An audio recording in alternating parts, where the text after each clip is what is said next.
Hey, what's up YouTube? It's Shubh here, and today we're going to be talking about the MCHOS L7 Ultra or Machos L7 Ultra, whatever you pronounce it. Now, before I get into the video, I want to say this video is not sponsored and I do not earn any money from the links provided in the description other than the Amazon links. That being said, I have provided links of every product used in this video, and let's get right into the video. Now, talking about the specs this tiny little thing comes with, it comes with a top of line Pixart 3950 sensor, Omron optical switches, 8000 Hz polling rate dongle out of the box, 250 milliamp battery, and weighs just 41 grams. And the most surprising thing, it just costs 4900 rupees. Now that's impressive considering the VXE Madar costs 4500 rupees, I believe, and comes with a 3395 sensor. And while other specs are almost similar, but if you want to get a MADA major which comes with a 3950 sensor, it will cost you 6100 rupees. Now it's a 1200 rupees increase for similar sensor, while all other specs are similar. Does that mean you should blind buy the L7 Ultra? Obviously no. uh, Shape is king, and at the end of the day you are going to play better with the mouse which fits right into your hand and is perfect for your grip. Now this thing is made for medium to small hands. It's best suited for claw and palm grip. People with large hand can fingertip grip this without any issue, but as I said, this mouse is best for medium to small hand size. Now talking about the coating, I was surprised how grippy this thing is. I don't even need the provided grip tapes, and trust me when I say it, I'm very skeptical about the coating because my palm sweats a lot, and if I compare the coating with the Creo Icarus, uh, the, the coating on this thing is absolutely bad.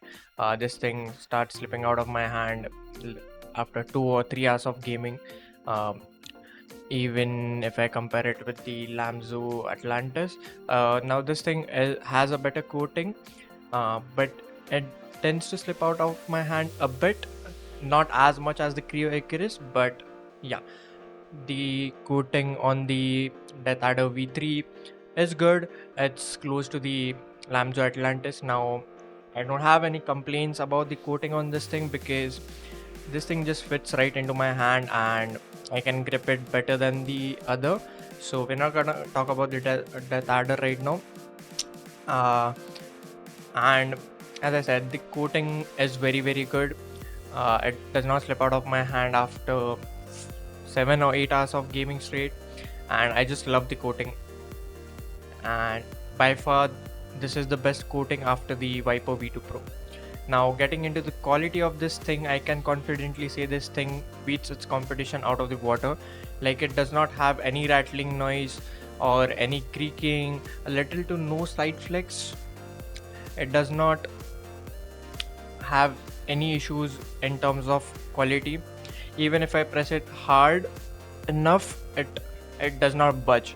um, while if I compare it with the other mice over here, I would say the quality is as good as it gets. The Creo Icarus is built like a tank, and likewise for the Atlantis OGV2. I wish I could say the same for the Death Adder V3, but this thing is just garbage. It starts making noise even if I press it a bit, if you can hear it on the mic. Now, talking about the switches and the scroll wheel, we get the Omron optical rated for 70 million clicks. Now, they're very light, crispy, and spammable. As you can see, I have no issues whatsoever, but I just love the Huano blue shell pink dots which come with the Lamzo Atlantis Mini 4K I have and the OGV2. Um, they're just great. They are very crispy while being very light, and the feel on this, I don't think any other switches can beat it.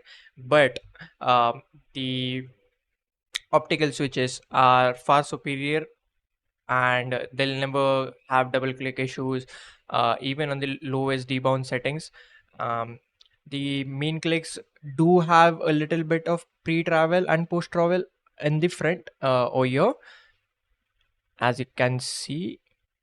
But if I press it down over here, it does not have any pre-travel or post-travel. It just is great. Even over here, if you're someone likes to grip it like this or something like that, it's very very good. I love the feel and I have no issues. Now talking about the side buttons, there is a little bit of play on the back end over here, but I highly doubt anyone is going to press it over there, and it does not have any pre or post travel, almost no pre or post travel in the middle. The switches do have a bit of wobble, as you can see. They do wobble a bit, but it's not an issue. You're not going to notice this in daily use or while gaming. I'm just trying to be harsh with this mouse right now.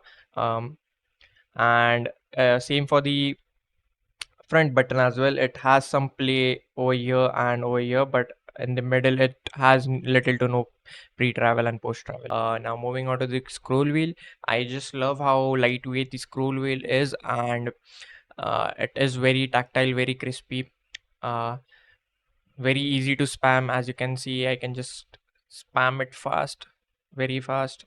I have no issues with it, and it's just very good. I just love how well implemented the scroll wheel is. Interesting. Now, coming down to the skates, and the first thing I noticed while peeling off the film was that it had two layers of film on it. One being the blue one, which says remove, and the other one was translucent. Now, I think many people have complained about the skates being scratchy, and it might be because of the other film. But it's not the case with me. They're butter smooth. But I'm not a huge fan of these skates um, because they're very slow, they're controlled. As you can see, they don't glide really well on my control pad. If I compare them with the X-ray pad J dots on my Creo Icarus, you can clearly see the difference. Even with the OGV2, it just glides well. This one has a bit more control, obviously, because those are the dots, but this thing glides better than the MCHOS L7 Ultra. Now, owning a control pad, I can feel the drag while doing large movements, but other than that I did not have any issues. In fact, my micro adjustments got better, and I usually play micro 3 spear on aimlabs, and this thing helped me break my record of 1824, and now my new high score is 1954, which is a huge jump. Now, I don't have much to say about the cable, because it's just a normal braided cable. They did say it was a paracord like cable on the website, but it's just a normal cable. I mean, it does the job it's supposed to, but if you run out of battery, trust me, it's not going to be a good experience playing with it wired.